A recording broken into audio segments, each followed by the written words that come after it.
everyone, welcome back to another video from Tech Basics.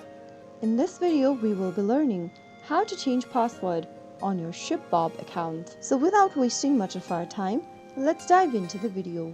Launch open a web browser and go to the URL box and type in ShibBob.com. Once you get to the official website for ShibBob, go ahead and log into your account like you normally do. After you are signed into your ShibBob account, go to the left-hand side of the screen and click on the Settings button. In the Settings menu, go ahead and click on My Profile and right next to the Security tab, click Change Password. Enter your current password in the first text box associated with your account.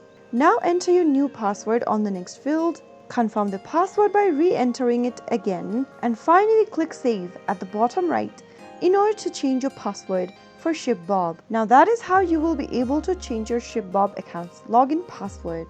Every time you try to log into the account, you will now need to enter the newly updated password. If you found the video to be helpful, go ahead and give us a thumbs up. Don't forget to subscribe to the channel by hitting the subscribe button. Press the bell icon so that you'll never miss another upcoming upload from us. I will be back again in the next video. Thank you for watching.